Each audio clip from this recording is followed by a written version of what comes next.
స్వయంచలిత నాడీ వ్యవస్థ స్వయంగా అనగా మెదడుతో సంబంధం లేకుండా విధులను నిర్వహిస్తుంది.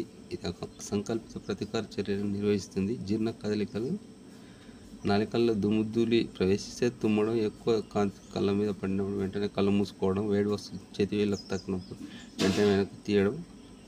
ఈ వ్యవస్థ రెండు రకాల: సహానుభూత నాడీ వ్యవస్థ, సహానుభూత పరనాడీ వ్యవస్థ. సహానుభూత నాడీ వ్యవస్థ నాడులు శరీరంలోని వివిధ అంగాల యొక్క పనితీరును పెంచుతుంది. సహానుభూత పరనాడీ వ్యవస్థ అంగాల యొక్క పనితీరును తగ్గిస్తుంది. న్యూరాన్ నాడీకణం నాడీ వ్యవస్థ యొక్క నిర్మాణాత్మక క్రియాత్మక ప్రమాణం.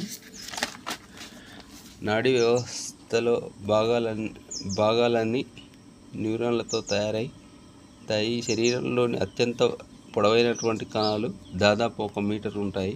వీటికి విభజన శక్తి ఒకసారి నశిస్తే తిరిగి ఉత్పత్తి కావు. ఈ వార్తలను గ్రహించి వాటిని విశ్లేషించి ప్రతిచర్యలను ఉత్పత్తి చేస్తాయి. ఈ ప్రచోదకాలను రసాయన ప్రవాహ రూపంలో సరఫరా చేస్తాయి. ఈ ప్రచోదనంలో సహాయపడే రసాయనాలు న్యూరో ట్రాన్స్మిటర్స్ అంటారు. Acetylcholine, dopamine, serotonin. నాడీ కణ నిర్మాణంలో 3 భాగాలు ఉంటాయి: కణదేహం, ఎక్సాన్, డెండ్రైట్. కణదేహం సైటాన్. నాడీ కణంలో వెడల్పుగా ఉండేటటువంటి భాగం దీనిలో కేంద్రకం ఉంటూ చుట్టూ ఉన్నటువంటి కణద్రవ్యంలో నిస్సల్స్ కణికలు ఉంటాయి. ఈ కదలికలు ఆర్ఎన్ఏ మరియు రైబోజోముల సమూహాలు. నాడీ కణంలో జరిగే అన్ని సంశ్లేషణ చర్యలు కణదేహంలో జరుగును. డెండ్రైట్. సైటాన్ పూర్వభాగాన డెండ్రైట్ అనే శాఖీయ భాగాలు ఉంటాయి. ఎక్సాన్ అంత్యభాగాన ఉన్నటువంటి టెలిడెండ్రైట్ శాఖాయుత నిర్మాణాలు ఏర్పడతాయి. వీటిలో నిస్సల్స్ పదార్థం ఉంటుంది. ఈ వార్తలను గ్రహించి కణదేహానికి అందిస్తాయి. ఎక్సాన్. నాడీ కణంకు ఒక ఎక్సాన్ ఉంటుంది. నాడీ కణంలో పొడవైనటువంటి భాగం ఎక్సాన్ చుట్టూ విద్యుత్ బంధక స్వభావం ఉంటుంది. తయారైనటువంటి మైలిన్ అనేటటువంటి అనబడే తొడుగు ఉంటుంది.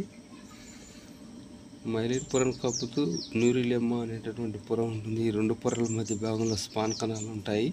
ఎక్సాన్పై మైలిన్, న్యూరిలెమ్మా లోపించిన ప్రాంతాలను రణవీర్ కణుపులు అంటారు. ఎక్సాన్ నుంచి విద్యుత్ ప్రచోదకాలు బయటికి పోకుండా మైలిన్ తొడుగు కాపాడుతుంది. నాడీ వ్యవస్థలోని వ్యాధులు. అల్జీమర్స్. నాడీ వ్యవస్థ క్షీణత వల్ల ముఖ్యంగా వృద్ధాప్యంలో సంబంధించి తీవ్ర మతిమరుపు, స్కిజోఫ్రెనియా. ఇది ఒక మానసిక వ్యాధి. మిథ్యా దృశ్యాలను, మిథ్యా శబ్దాలను ఊహించుకునేటటువంటి పార్కిన్సన్. నాడీ క్షీణత ద్వారా న్యూరోట్రాన్స్మిటర్ ఉత్పత్తి కాకపోవడం జరుగుతుంది. పక్షవాతం వస్తుంది. ఎపిలెప్సీ. మూర్ఛవ్యాధి. మెదడులో విద్యుదావేశంలో అసహజ స్థితి ఏర్పడుతుంది. పెరాలసిస్. పక్షవాతం. పోలియో వైరస్ చారకణాలు నశిస్తాయి. శిశుపక్షవాతం. మెనింజైటిస్. బ్యాక్టీరియా వైరస్ వల్ల మెదడులోని పొరలకు ఇన్ఫెక్షన్ ఏర్పడడం వల్ల వచ్చేటటువంటి వ్యాధి. తలనొప్పి, వాంతులు మొదలైన లక్షణాలు. Please subscribe my channel.